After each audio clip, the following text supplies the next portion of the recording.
Assalamualaikum warahmatullahi wabarakatuh.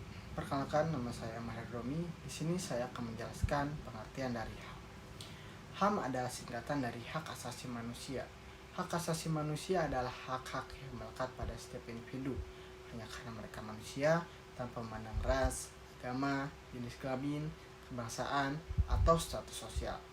HAM meliputi hak-hak dasar yang melindungi kehidupan, kebebasan, martabat, dan kebebasan berpendapat. Ada beberapa contoh hak asasi manusia yang umum meliputi hak untuk hidup. Setiap manusia memiliki hak untuk hidup dan tidak boleh dibunuh atau disiksa.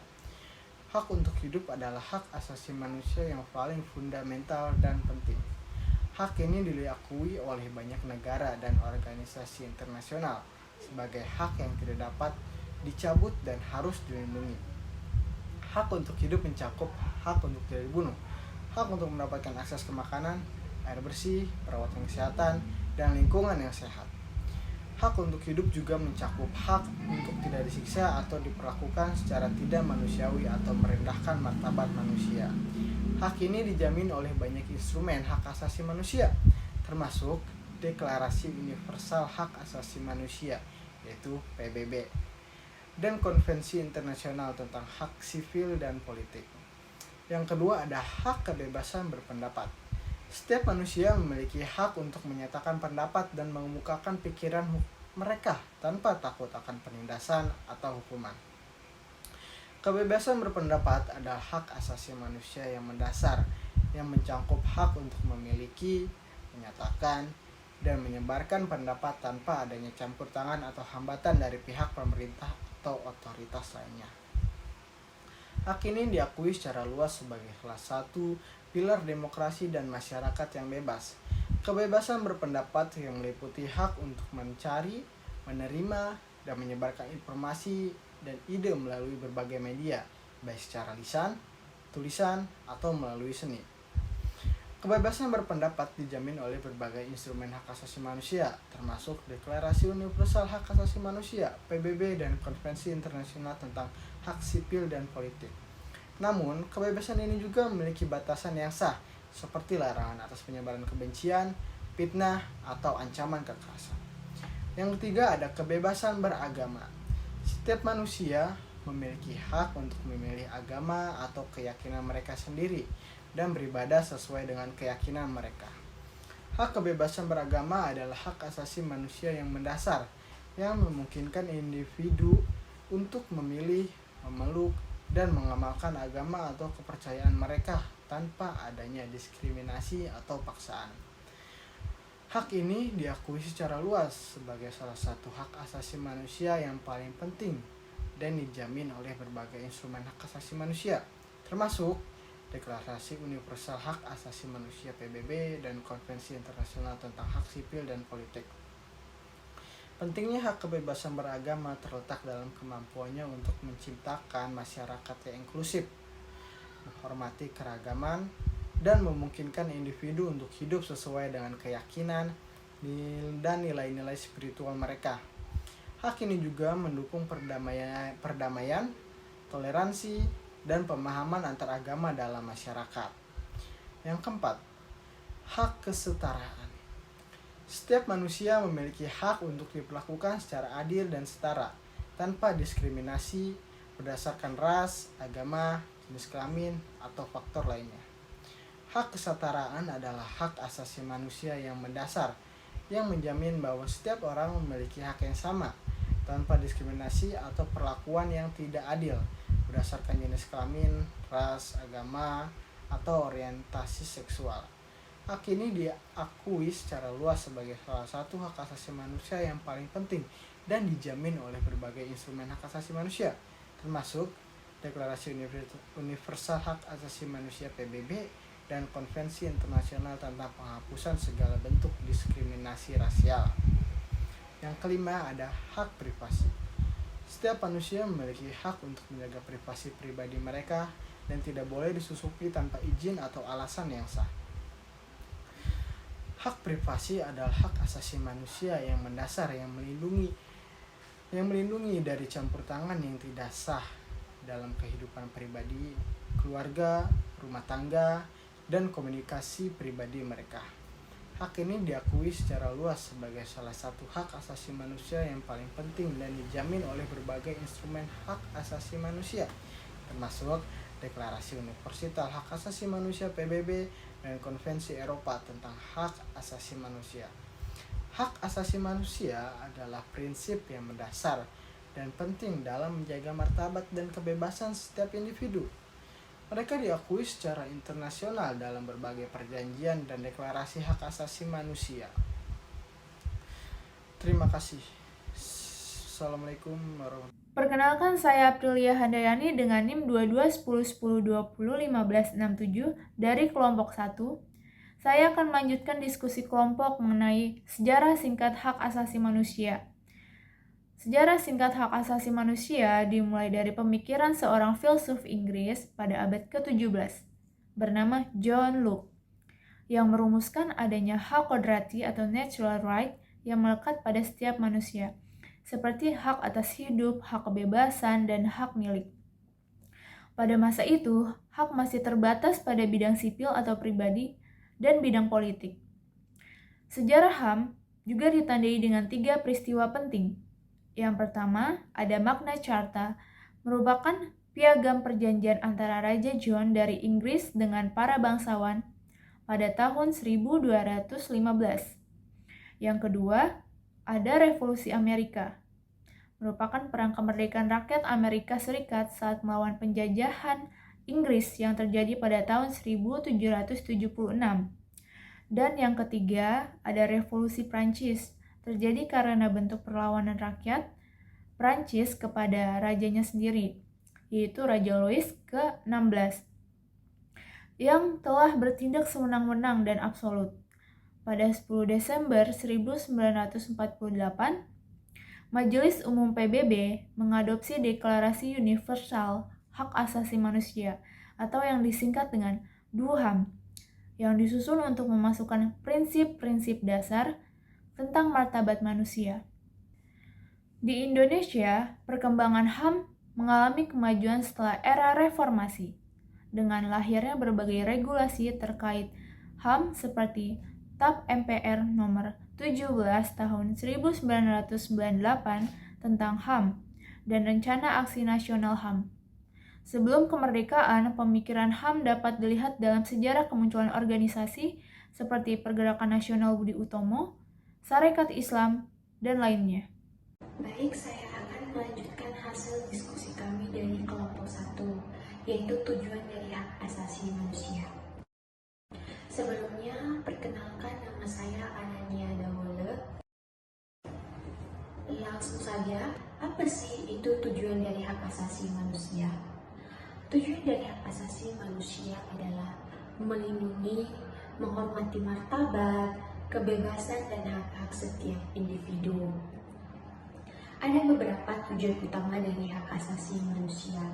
Yang pertama, melindungi kehidupan dan kebebasan setiap individu, yang artinya HAM melindungi setiap individu dari sikap ketidakmanusiawi. Yang kedua, menjamin kebebasan berpendapat dan berekspresi, di mana HAM menjamin bahwa setiap individu berhak untuk berpendapat, mengemukakan pemikiran, dan berpartisipasi tanpa ada penindasan dan pembatasan. Kemudian, mempromosikan kesetaraan dan non-diskriminasi, yaitu di mana HAM melindungi individu dari sikap diskriminasi berdasarkan ras, agama, jenis kelamin, dan faktor lainnya. Yang keempat, menjamin hak sosial dan ekonomi, yang artinya HAM menjamin bahwa setiap individu berhak untuk mendapatkan pendidikan yang layak, tempat tinggal yang layak, pekerjaan yang layak, dan pelayanan kesehatan yang layak. Dan yang kelima, mendorong perdamaian dan keadilan. HAM adalah sebagai landasan pendorong keperdamaian dan keadilan di dalam masyarakat. Jadi, dari beberapa poin tersebut, kita dapat simpulkan bahwa tujuan dari hak asasi manusia adalah menciptakan dunia yang lebih baik, di mana individu dihormati, dihargai, dan memiliki kesempatan yang sama untuk hidup dengan martabat dan kebebasan. Dengan demikian juga diharapkan untuk individu lain dapat menghormati hak-hak individu lain tanpa adanya diskriminasi, pembulian, dan segala macamnya faktor yang dilarang dalam HAM.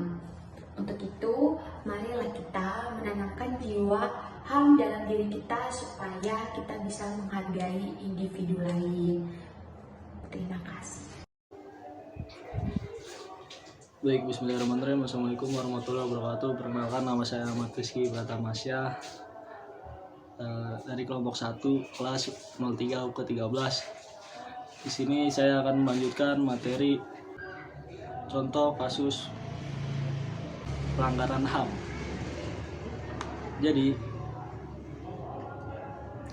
pelanggaran hak asasi manusia ini meliputi berbagai jenis perilaku yang mengancam atau memperburukan seseorang individu.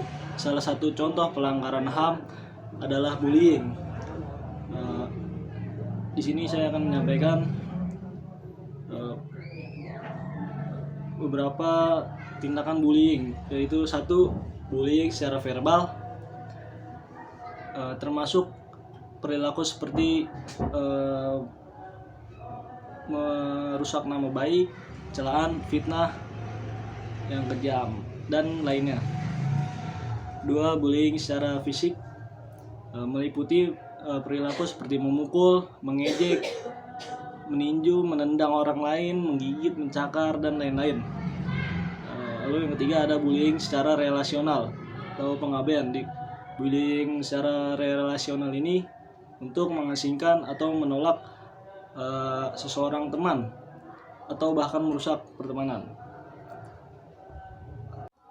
Baik, selanjutnya saya akan menambahkan video-video yang berkaitan dengan hak asasi manusia atau HAM.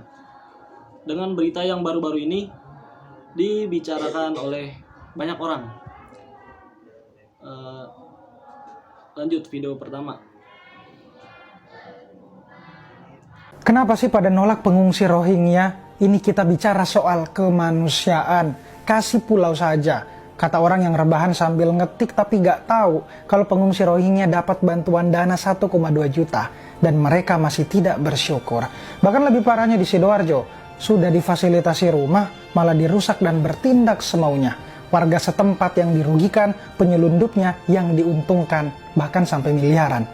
Bisanya cuma minta makan, giliran dikasih malah protes. Kata netizen yang mulai geram melihat pengungsi Rohingya yang terus berdatangan. Jangankan memberi bantuan dan pekerjaan, rakyat Indonesia sendiri sulit mencari pekerjaan.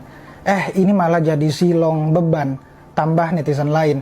Jika mengacu pada ketentuannya, Indonesia memang bukan negara yang menandatangani konvensi PBB tentang pengungsi. Karena itu, kita nggak punya tanggung jawab untuk menampung dan memberi makan mereka.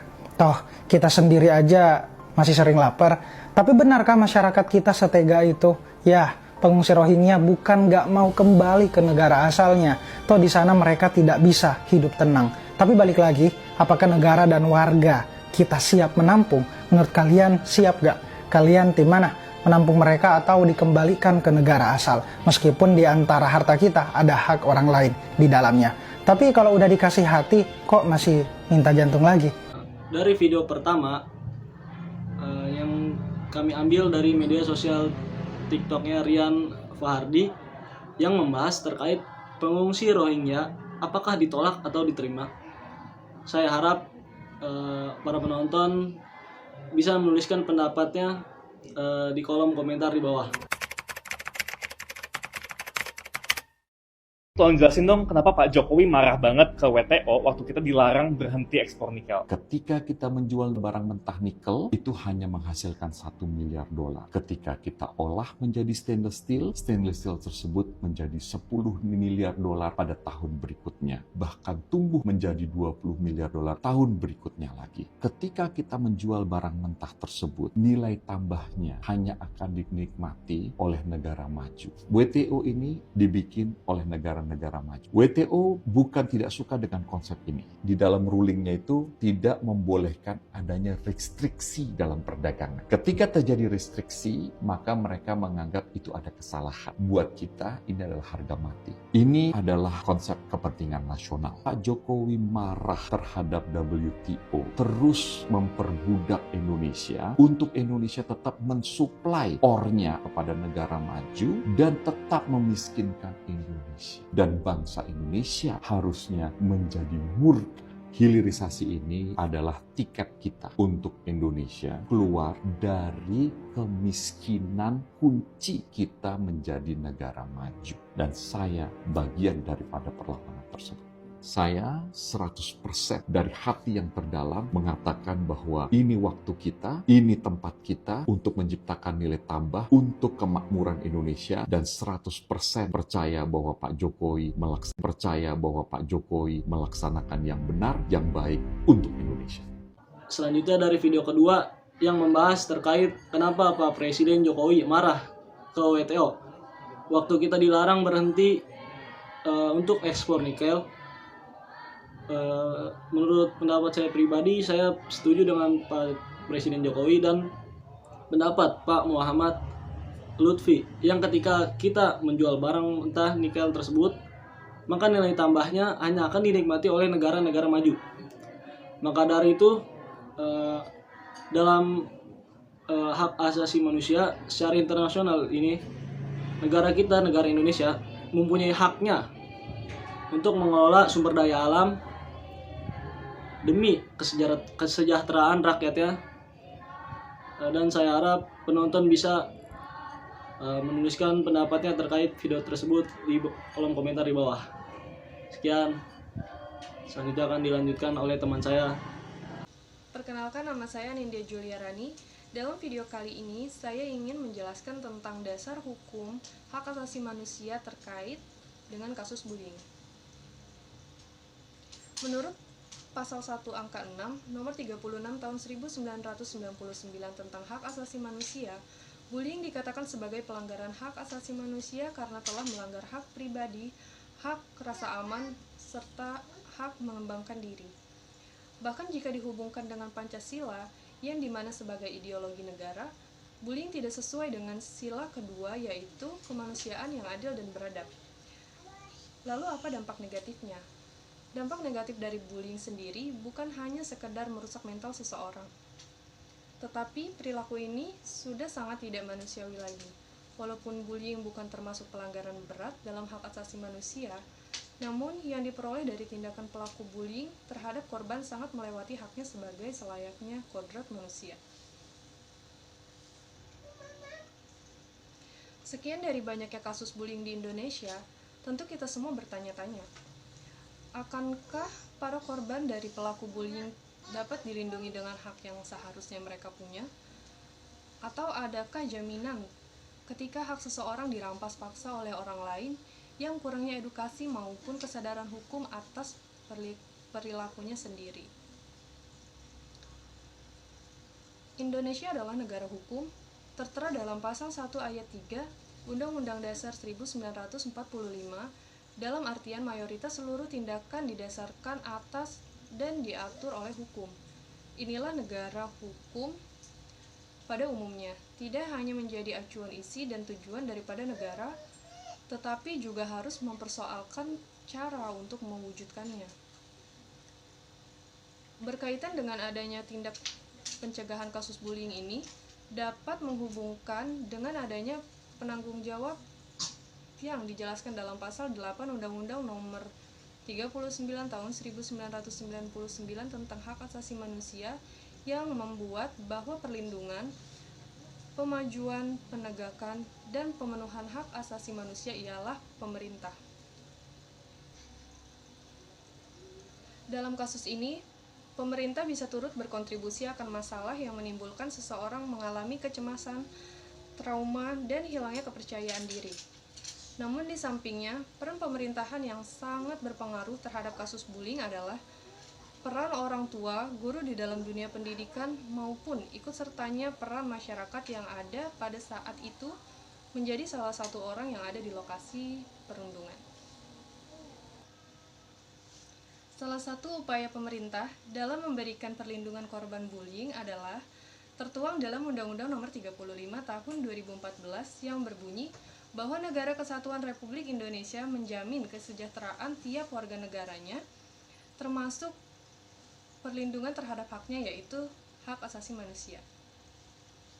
Sementara itu, untuk membuat jera pelaku kekerasan bullying, pemerintah juga membuat aturan sendiri yang tertuang dalam Undang-Undang Nomor 35 Tahun 2014 yang mengatur bahwa setiap orang dilarang membiarkan, meminta, atau turut serta melakukan kekerasan terhadap anak. Apabila terbukti, maka akan dipidana penjara paling lama 3 tahun 6 bulan dan denda sebesar 72 juta rupiah. Hak asasi manusia memiliki hubungan dari kasus bullying yang terjadi di Indonesia. Karena pada dasarnya, fungsi dari HAM adalah melindungi hak seseorang tanpa melihat suku dan ras. Dalam pasal 1 ayat 6 Undang-Undang Nomor 39 Tahun 1999, pelanggaran hak asasi manusia adalah perbuatan yang dilakukan oleh suatu kelompok termasuk aparat negara, baik secara sengaja maupun tidak sengaja, untuk berusaha mencabut hak asasi manusia yang sudah dijamin oleh undang-undang. Jenis dari pelanggaran HAM terkait kasus bullying ini adalah termasuk kategori ringan.